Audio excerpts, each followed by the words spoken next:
Hey everybody, welcome to The Realness with Bhajma. I'm Bhajma, and I'm here today to address a situation that I feel like a lot of us are in. We're feeling stuck and we're feeling powerless, particularly right now as POTUS holds us by the short and curlies regarding our COVID relief bill. I mean, come on, dude. Anyway, so what can we do? Because I can't control him and I can't control anything really outside of myself. So the only work that can be done is work that I can do, which is to work on myself. So I wanted to offer three tools, three areas of accessing some relief, because feeling stuck and powerless is just, it's terrible, right? And it can lead to depression, it can lead to suicide, it can lead to a lot of things.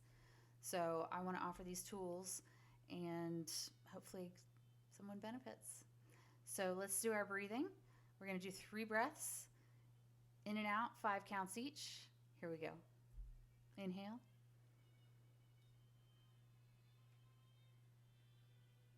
Exhale.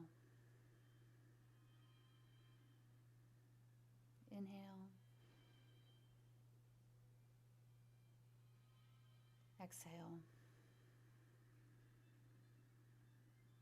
Inhale. And exhale.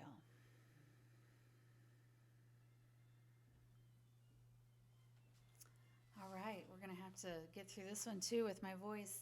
Okay, so we're going to get started, and there's 3 areas that I want to talk about here that, like I said, are an access to some relief when we're feeling stuck and powerless.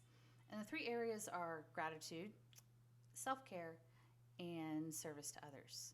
And the gratitude and self-care are immediate fixes, or no, gratitude and service to others are immediate fixes. So we can use those at any point, any moment, shift into that sense, that state of mind of the service to others, even if you can't change your environment. And then, of course, gratitude. So then there's also self-care, which is more of a long-term habit building, behavior shifting type situation. So let's get started. And the first one, gratitude, this is my go-to right out the gate. And it's easy to do. Think of 3 things that you're grateful for. And I would say my home, my daughter, and my animals. And I could go on and on and on, because I've been doing this for a while. So it's available to me, and it will become more available to you as you use it. And you can also try doing a notebook by the bed. So morning and night, you're writing out 10 things that you're grateful for. And do repeat it every day. If it's the same thing as yesterday, that's okay, but still write it out. Get the tactile exercise in there. So there's also probably apps that can help you with this, or put a reminder on your phone to do your gratitude exercises at least 3 times a day. It really does shift your brain to a different track, if in this tough time. At any time, gratitude's always great. Gratitude is, like I said, it's a magic elixir. So number 1, gratitude. Number 2, self-care. And this is a lot of things, and I'm going to run through these pretty fast, and then if you have questions, I'll go into each one of these eventually over time, all of them, but I can answer questions. So the first thing with self-care I want to point out is that we have mental health self-care and we have physical health self-care. And neither one are acquired without discipline. So this is for the people who are ready, people that are sick of their sickness and just want to feel better already. So let's start with mental health. Now, your mental health is your responsibility.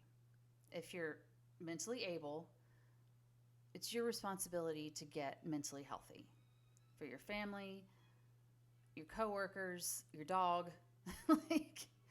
It's your job to get to a space where you can perform at your best, and that definitely includes your mental health. So expecting a brain to be perfectly wired and not need any tweaking is unheard of, especially with all of our environmental traumas and our experiences. And, you know, I'm not talking about just birth deficiencies. I'm talking about life, how it impacts the brain.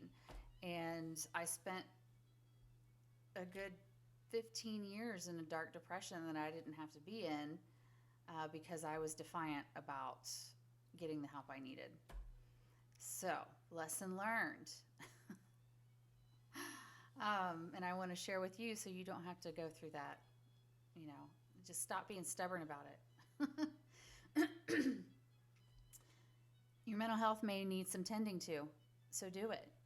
And that could look like maybe first try psychotherapy, which is you find a therapist online, someone who has like master's level of education, and they provide counseling and guidance, but not medication.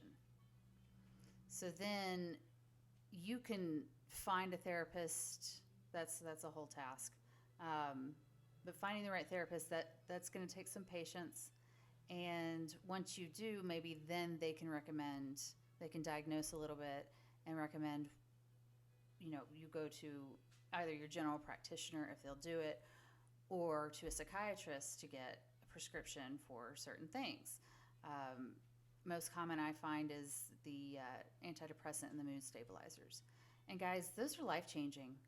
The simple matter is, if you're deficient in certain neurotransmitters, dopamine, serotonin, and there's a medicine that can fix that, use it. Veterans, you are able to get all this for free, so no excuses.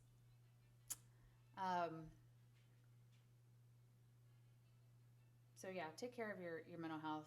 Check out some psychotherapy. Check out some meds if you need it. Stop being stubborn, and, you know, when you're ready to get better, get better. All right. Next is meditation. Oh, it's my favorite. So it's the hardest thing you'll ever do in this lifetime is to keep up a meditation practice.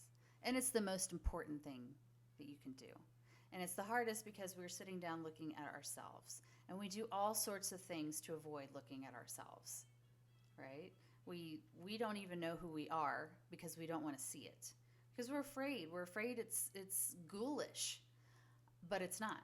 You're actually a being of light. So meditation is awful until you understand that when you look, that there's nothing to be afraid of, that you're going to be okay, and that you can work through this. And when you look fear straight in the eye, it just dissipates. Like, it just goes. That's all it takes is your attention. You're calling it out, you know, like some Republicans could have done lately. I digress. So when we utilize meditation, we're not sitting down and processing our thoughts. That's not what it's for. Actually, the processing of our thoughts is the wood that we burn in this fire. So when we sit down to meditate, you know, everybody can do it different. But the way that I do it, I use a Vipassana method, which you go for a 10-day silent meditation retreat to learn that. And I'm not going to try to teach that. I'm not even allowed to, right?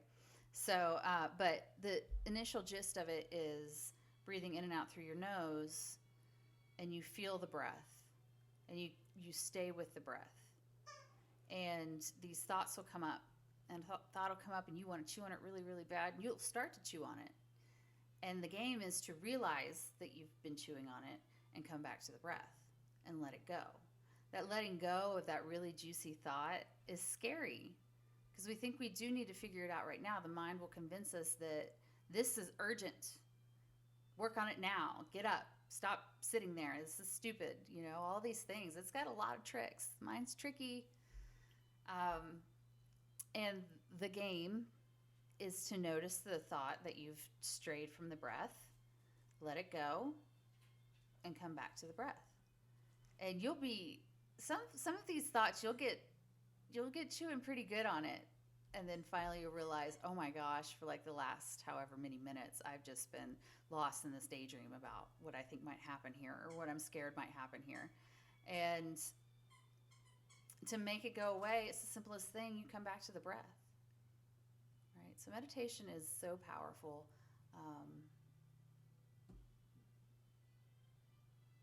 I believe it's vital because you have to look at yourself.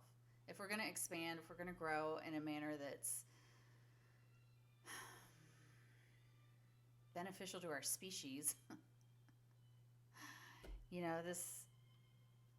this type of expansion requires that we look at ourselves and work with it and learn to love it, learn to play, because you're pretty awesome. I promise. All right. Through this meditative practice, we start to create some space to where in our everyday maneuvers, we can begin to choose our thoughts. So rather than being driven by the thought that just popped in my head right before I went to go do dishes, and now I'm freaked out about something and I gotta go check on it, and now I don't have the information I need, and oh my gosh, and I just wanted to do the damn dishes. Well, that's a lie. I never want to do the damn dishes. But you catch my drift. So rather than being jerked around by these thoughts, we take the space to choose something different. And this takes time. It's a process. This isn't, nothing worth having comes overnight, except money.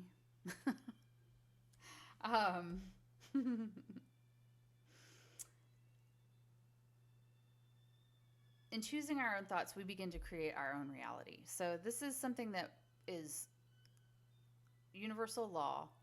Your thoughts create. If you start thinking on shit that you don't want, guess what? You're creating it. So we want to actively cultivate our mind space. And that looks like several things. It looks like slowing down. So I've always been in a rush. I was raised in a rush and I hate rushing. So I make it a game to not rush. And I've gotten a lot better. I'm a lot more kind to myself, and I don't rush, and I breathe through things. So for instance, like getting all the food ready for all the animals. It's quite the process now. And then myself, I make my smoothie, and then while I'm drinking my smoothie, I make everybody else's. And I make it's more like a ritual. It's more like a, hey, we're breaking bread together, really. This is an event for us right now. Rather than, oh, I got to hurry up and do this. I hate this. I wish somebody else could feed the dogs. Why didn't so-and-so feed the dogs? No. Because, yeah, daily chores do suck, but we can't make the chores go away, so we have to change our attitude towards it, really, is what it boils down to. So we use those moments as meditation. When we're washing the dishes, we're really present in washing the dishes. Washing your hands, you're really present in washing your hands.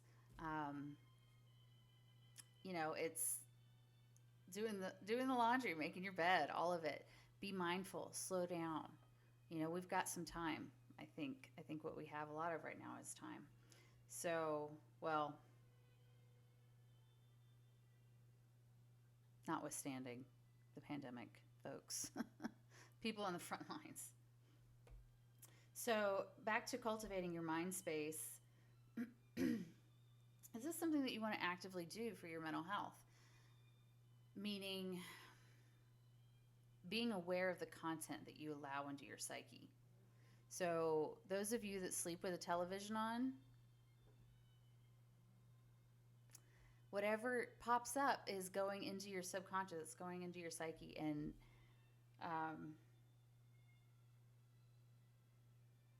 it could be white noise. It could be, my daughter likes to have this YouTube guy on all the time, and God knows what he's talking about while she's sleeping. So if you can, I use my air filter as white noise, because I want the white noise, but I don't want something entering my psyche that I'm not aware of. So I'm so particular about this that I won't listen to radio. I don't want any advertising in my space that I didn't actively say, okay, I'm going to watch this for a second. So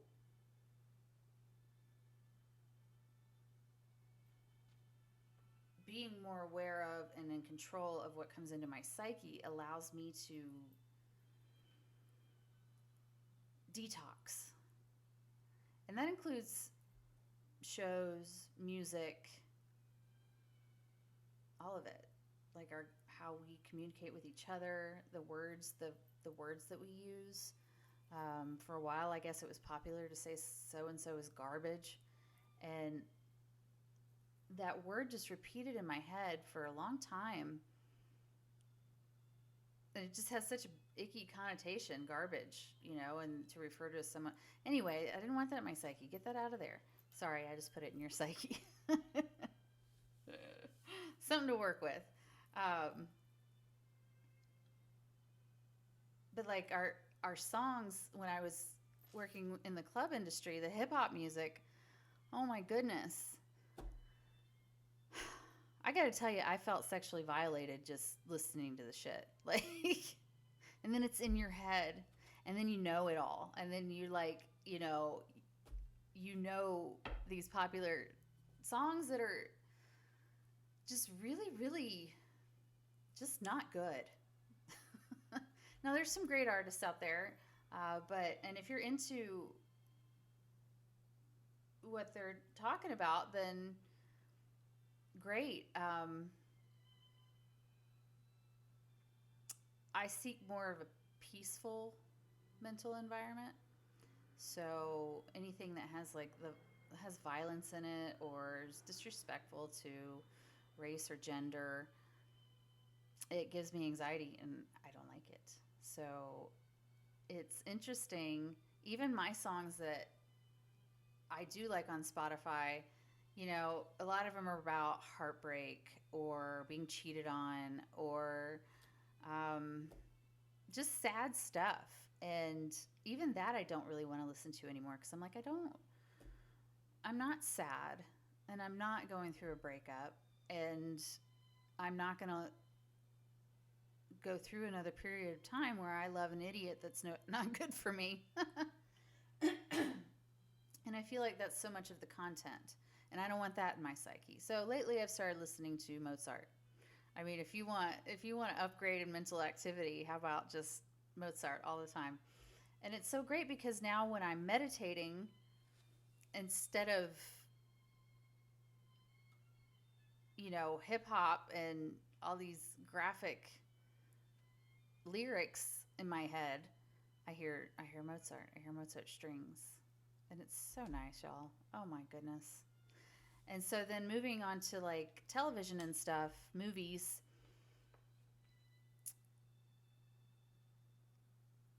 I used to love the Peaky Blinders, and that's a violent show. Of course, there's more violent shows, but I've given them up. I've let Thomas Shelby go.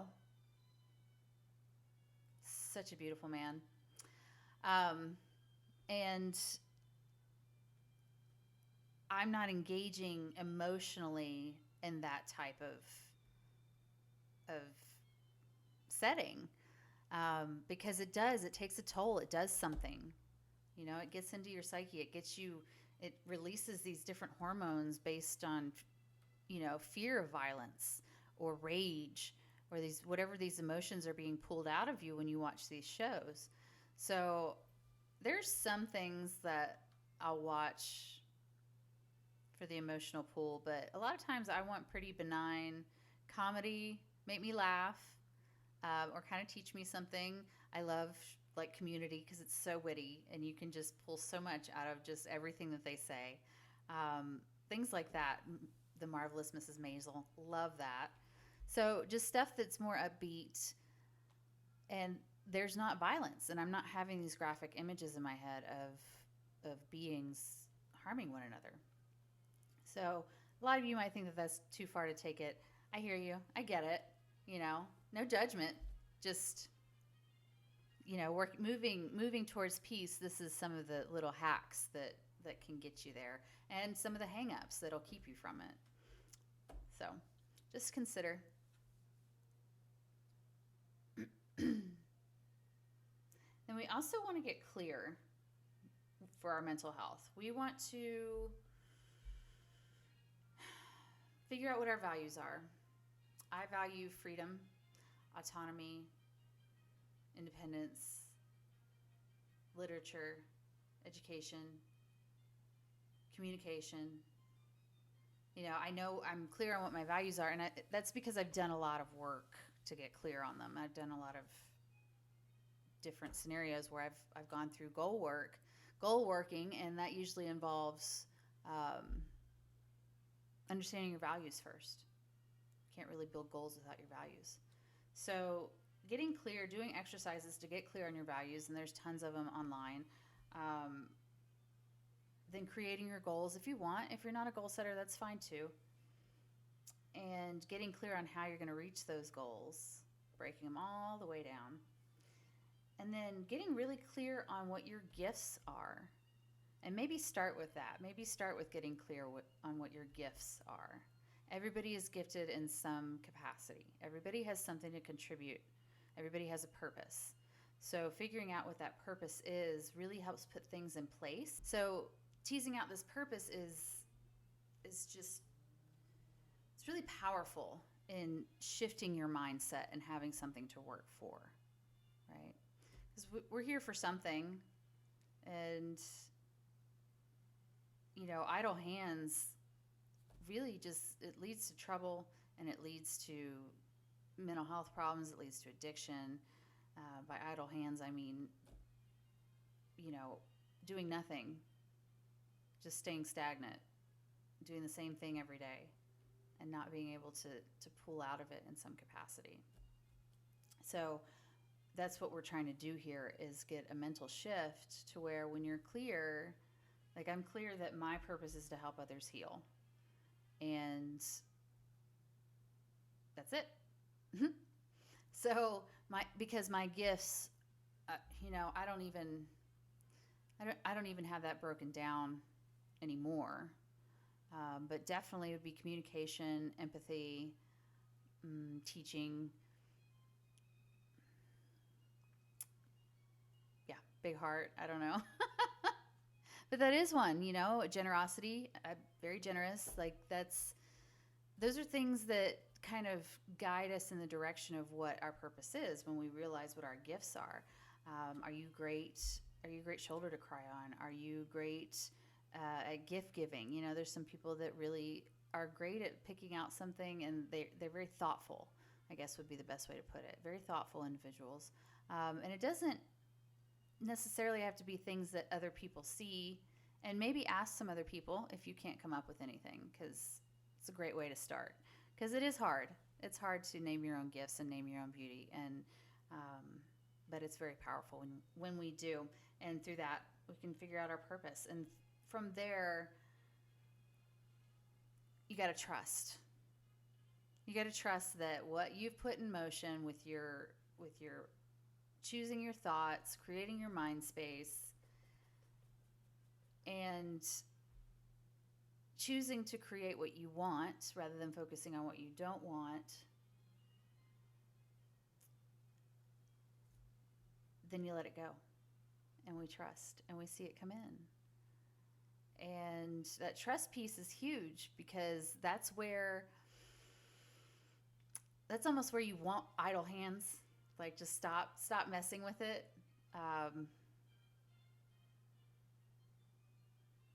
So yeah, sometimes trust requires us to be in action, no action, So then what do we do? And my last point here is, for your mental health, another quick fix is to get lost in something. Get lost in a book. Get lost in a movie marathon. I like to do Batman and Harry Potter, Indiana Jones. Take a walk. Walks are they're incredible. So simple and so great for you. and it'll help shift your perspective. And when you do walk, look at nature, get present, feel the wind, feel the sun, feel the rain, whatever's out there. You can take a nap. Naps tend to reset us. I find that I get a little pissy after waking up after a nap longer than 30 minutes. So 26 minutes is kind of the sweet spot. All right. So for mental health, there it is. For our physical health, self-care. So this is to maintain the body. We're in this aircraft. We're in this skin suit, and we got one for this lifetime. And our experience is heavily dependent upon a healthy body. Because even just a toothache, just a thorn in the tip of your big toe, anything like that, and we're out. We're out of the game. We can't focus on anything. We want to just scream and cry, and that's just how it works when the body starts to have something to say, right? And it tends to get louder as we get older, I think. So we've got to do what we've got to do. That's the gist of it. And just like everything else before, you'll do all this when you're ready. So the first thing that I want to talk about on this end of things is you've got to get the shit food out the house. The food. I'll have the willpower to only have one of these a day. You end up like devouring the whole package in a sitting? Maybe 2. I find the only way that I can resist that is to not have it in the house. Yeah. So having the discipline to go to the grocery store, meal plan. So I keep my diet super simple. I use Garden of Life organic fit protein powder, 2 of those a day, 2 organic apples, and 3 plant-based protein bars. And in my shake, I put in frozen blueberries and frozen baby carrots, and it's chocolate shake, and it's just freaking amazing. I love it. And I'm getting so much out of the carrots and out of the blueberries, and all the good stuff that's in there. There's all my greens. I don't have to worry about that. And I keep it simple because I can eat the same thing every day as long as it's good, right? As long as it's something that I like. I ate oatmeal every morning for years and years and years. So my intention here is to not have to think about food. I don't want to think about what am I going to eat? Oh, what's available? No, I have exactly what I'm going to eat mapped out. When I'm going to eat it is pretty flexible, but kind of has a routine to it. And I can do this again because I'm single. I don't have to cook for a family, but yeah, it makes my life so much easier. I have my meals ready, and the longest it takes me to make a shake would be like 3 minutes. So I love it. But it's also taken me years to figure out exactly what works for me because there's a lot of food that I can't eat. So get clear on what makes your body feel good and focus on those foods. And then consider drinking tea instead of snacking. I love tea. I newly love tea because now I'm actually paying attention to how long you brew the tea, hot tea. And it makes a world of difference. And there's so many different kinds out there, and there's nuances in them. And it's like wine. It's got this whole palette that you can learn. And because I always want, if smoking was okay, I'd be doing it because of the, you get addicted to doing something. And I'll risk saying doing something orally. But the tea kind of helps take my mind off. I need to find something to eat, and then it's satiating, and then it's, if it's black tea, it's got a little bump to it. If it's green tea, whatever. But tea's the bomb diggity, y'all. Again, walk. I do 3 miles a day with my dogs. It's vital. It's vital. And even when, especially on the days I don't want to do it, and then get really good at and fall in love with stretching. After your walk, if you start to move your body in certain ways and give those areas of tension breath and a little, space to expand, you'll start to get to know your body, and you'll be able to work out some of the things that cause you pain.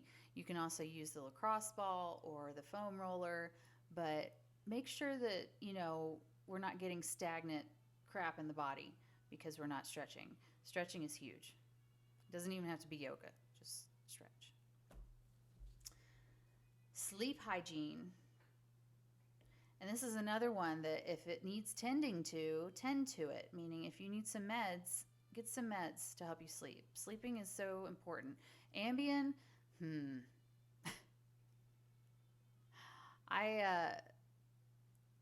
I think that I did sleepwalk once on Ambien, so that's out for me. But there's a lot of different options out there.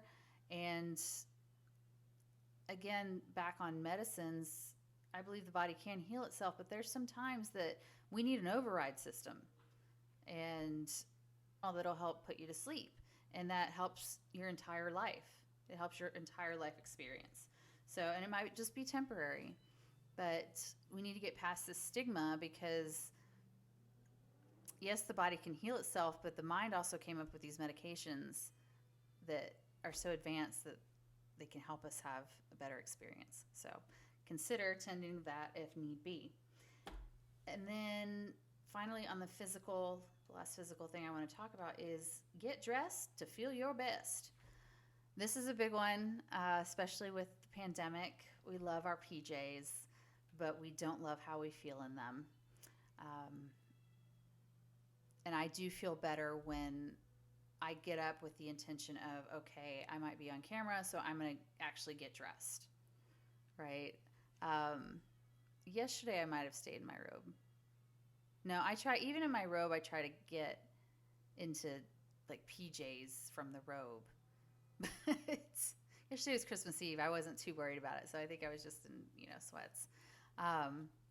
So give yourself those days off for sure, but also get up and get dressed. Like you have somewhere to go. Even if you don't, just take yourself out to coffee after you're done dressing in your kitchen. That's what I do. So I do my morning pages after I'm dressed. Yeah. And then you can even go for a walk and then do your morning pages. Yeah, there's options there. So again, it's our personal responsibility to take care of our own health, so that we don't end up missing out on opportunities in our life and performing at our optimal level. And then also, we don't want to be burdened to others because of our choices. That's a heavy topic, but it's true. So that was number 2, self-care. The last one, service to others. Magic, magic, magic elixir. So service to others shifts your mindset so hard that you can't help but feel better. It puts things in perspective. It gives connection. The act of serving other people is like, it's such a rush. It really is. And the question that I ask as far as service to others is, how may I uplift? What can I do here to help? And this could be at home. You can serve those you love, right? So say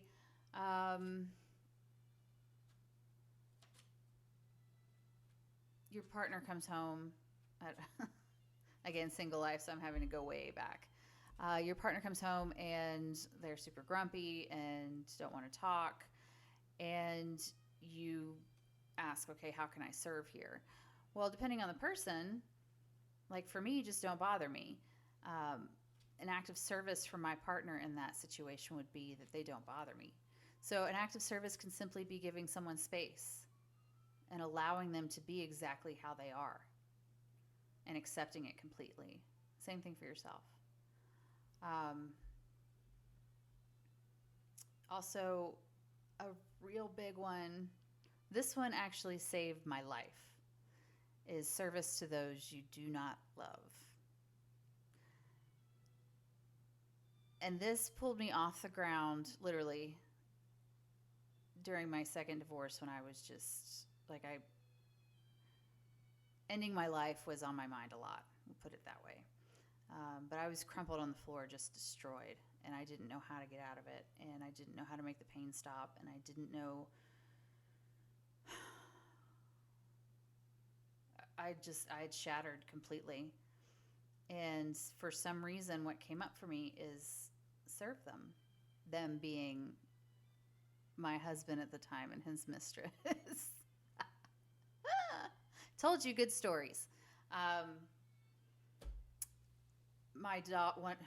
dogs, we got a mastiff together, and then I had a mastiff. So we couldn't separate the mastiffs. And so, but we live, oh my God, this is such a long story. Never mind. So, service to others. Once I realized that, I texted them, hey, can I put the dogs inside for you? It's raining. That was it. And it completely flipped the tables for everybody.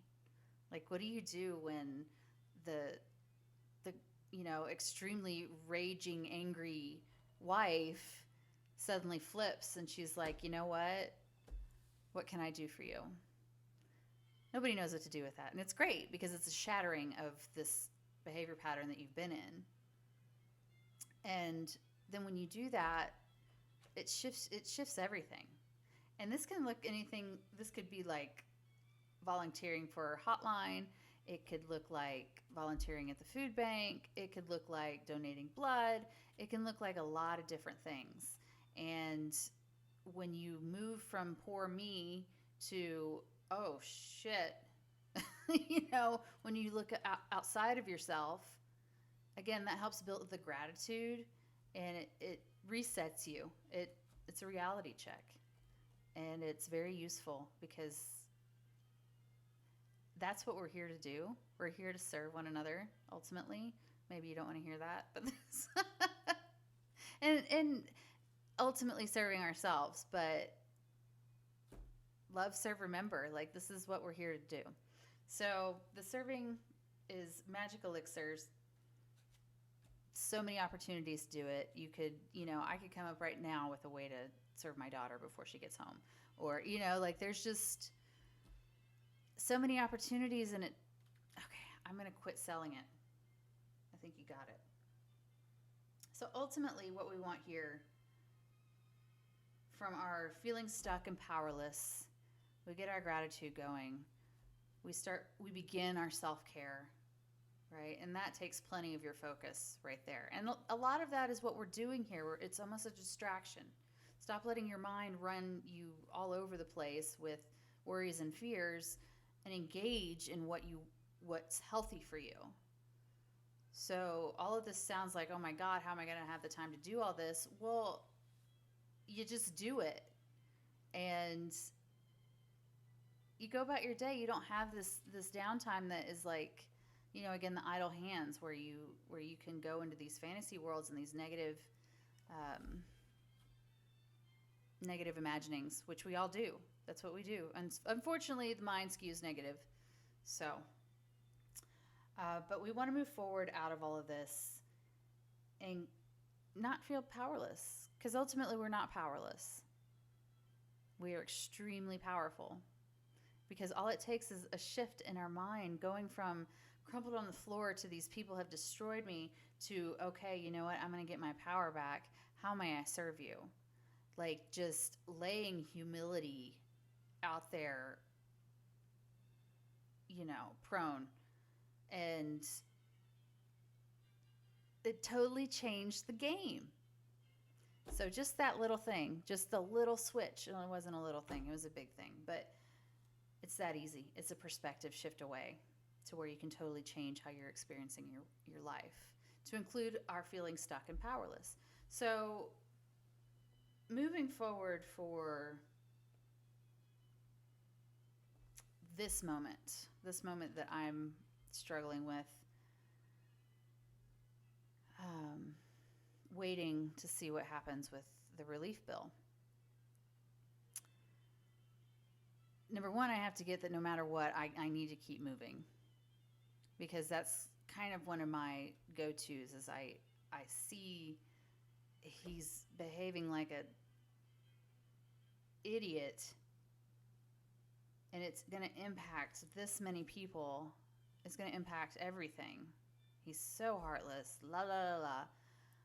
I will just, I moved it over here now. I'll just curl up in this chair and just get stuck in news scrolling. Or I can now put my phone down, shift to gratitude. I'm grateful for my home. I'm grateful for my daughter. I'm going to think on what I want to have happen and do what I can to keep my mindset there. And that may mean flipping on a funny TV show, or it may mean doing some stretching, or it may mean, actually doing the dishes mindfully. So there's other options rather than this terror show that we're in our minds, considering the external input that we're getting. It is stressful. It is a lot. I mean, this isn't normal stress levels, guys. So have our gratitude, have our self-care. The self-care is to get to know ourselves and shift and create. We can create who we want to be and get clear on who we want to be. You might not know, and considering it from the perspective of like my previous podcast where we're talking about the expectations of others and managing those expectations. Like, you could be someone totally different than you are if who you are right now isn't jiving. Like, if you don't have peace, if you have what's called a sense of dissonance, where things don't feel right inside, that's your work. That's where you go in, and we need to figure out what doesn't feel right. And that's where you shift it. And when you do shift it, when you shift it in the right direction, you'll have a sense of peace.